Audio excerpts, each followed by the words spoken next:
40 miles north of Detroit, in sleepy Oxford Township. Something that felt impossible for a place like that happened. An active shooter at Oxford High. Phones lit up, kids ran screaming, and by the end of a single school lunch period, 4 students were dead and 7 more badly hurt. My name is Ethan Crumbley, aged 15, and I'm going to be an school shooter. I thought about this a lot. I can't stop thinking about it. Like, it's constantly in my head. Every conversation I have with someone, no matter what, I'm thinking about it and I can't get it out. It's currently November 29th, 2021, 10:05 p.m. The school I'm shooting up is Oxford High School. I'm in 10th grade there. I've always been fascinated by guns when I was a kid. I always wanted to join the forces in SWAT when I was in 3rd grade. Navy SEALs when I was in 4th. Marines, 5th or 7th. Army, Rangers. I never thought of a career. I never had motivation. I kept lying to myself that. The town that hosts scarecrow contests and weekend football games found itself on every news feed, and the person who did it was a 15-year-old sophomore named Ethan Crumbley. Ethan Crumbley was described as quiet, reclusive, and increasingly strange. He moved a lot as a kid. Born in Florida, lived in Washington, then settled in Oxford, and never seemed to anchor with friends. Parents James and Jennifer worked and drank. Neighbours said Ethan was often left to fend for himself, sometimes overnight without a phone. He loved violent movies and first-person shooter games from a young age, kept to himself, and generated a pattern of worrying behaviour. Isolation, declining grades, dark texts to a close friend, and disturbing drawings. Those details set the scene. A lonely, deeply unhappy teenager with clear warning signs and parents who didn't intervene. The immediate lead-up was painfully clear. In late November 2021, teachers discovered Ethan's notebook drawings. A gun aimed at words like, "The thoughts won't stop," scribbles of blood everywhere, and the crossed-out phrase, "Help me." School officials called his parents and urged counselling within 48 hours. Instead of taking him home or removing him from school, his parents did not follow through. Worse, 2 days earlier, Ethan had been given the handgun he'd asked for. Jennifer and Ethan had gone to a local shooting range for his birthday, put more than 100 rounds through a 9mm pistol, and then brought the gun home. There was no safe to store it in. Those 2 facts, the drawings and the firearm, are the ignition point for what came next. Pieces of Ethan's life pointed to escalating danger, and some details that seemed like attention-seeking only in hindsight were ominous clues. He confessed in text to killing and torturing baby birds, even keeping a bird's head in a jar and later bringing it to school and leaving it in a bathroom, an act that traumatized students. He told a friend increasingly violent fantasies and wrote journal pages with checklists for the day of the attack. He texted his mother about the house being haunted, complaining the strange events happened only when he was alone, which could be seen as cries for attention. At the same time, some reactions, jokes between teenagers, or the theory that his messages were edgy, teen posturing, acted as red herrings that distracted adults from the real risk. Suspense builds because Ethan wasn't impulsive in the moment, he planned.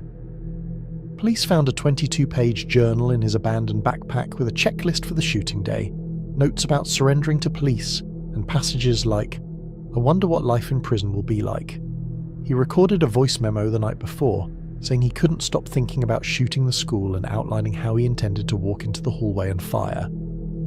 The bell rings to end 5th hour, tomorrow, October 30th, November 30th, 2021, going to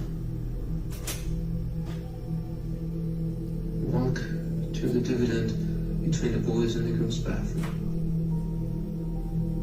my bike jacket on, and I will walk behind someone, and I will shoot a bullet in their skull. Yeah, that's my first victim. I'm going to open fire on everyone in that hallway. The hallways are too jam-packed.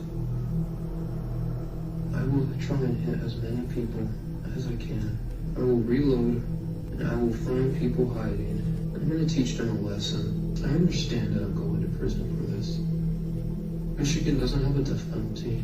I don't want to die. As funny as it may seem, I'm going to kill other people. I do not want to die. I realize how valuable life is. And I realized I broke the code of what's happening. I broke the code. I realized what is actually happening. And these people, they don't have the capabilities of understanding it. And so I'm going to teach the entire nation and the world of what's happening and how we're on the brink of downfall. School officials had been warned, his parents had been contacted, and yet the gun was at home and then on his person the day of. On November 30th, 2021, around lunchtime, surveillance captured Ethan walking into a bathroom with a backpack. 1 minute later, he walked out armed and began firing down the hallway. The real gutting twist to this whole story isn't a plot reveal so much as the realization that multiple adult systems failed at once. Teachers raised alarms. The school demanded counselling, or CPS would be called if the parents didn't act. Neighbours were aware the boy was often unattended, and yet the parents brushed it off and bought him the gun he asked for. The twist reframes the crime from a lone actor tragedy into a preventable catastrophe driven by parental neglect, missed interventions, and willful inaction. That truth shaped the criminal cases that followed, not only Ethan's, but his parents' legal exposure for manslaughter. The shooting itself unfolded in roughly 5 minutes.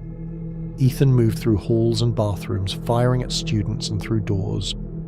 Staff and students activated Alice drills: alert, lockdown, inform, counter, evacuate, which saved many lives but not all.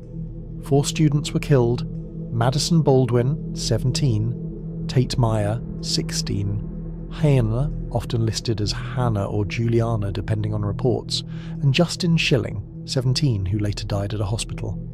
7 more were injured. Officers arrived quickly. After a short pursuit through the school, Ethan surrendered.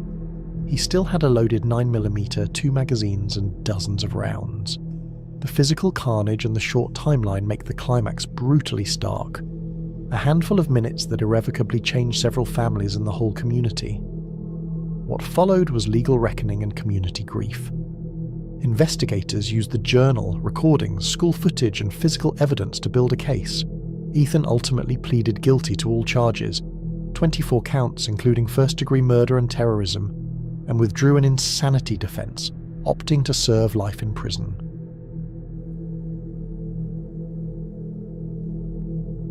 You may proceed. I'd like to thank you for letting me speak, Your Honor. We are all here because of me today, what I did. My actions were because of what I chose to do. I could not stop myself, but I am the one who led to why we are here today. I do not diminish any ability to anyone who could have stopped me, of anyone of a school or parents. They did not know, and I did not tell them what I planned to do, so they are not at fault. Public outrage extended to his parents. They faced involuntary manslaughter charges for negligently providing access to the gun and ignoring warning signs. Jennifer and James Crumbley briefly fled, were captured, and later pleaded not guilty. Their legal battles and appeals continued amid widespread condemnation. The sentencing occurred on April 9th, 2024. James Crumbley and Jennifer Crumbley were each sentenced to 10 to 15 years in prison, with eligibility for parole after 10 years. The families of the victims, students remembered for courage, kindness, humour and selflessness, became the centre of memorials, testimony, and a renewed discussion about how schools, communities and parents should respond to clear danger signs.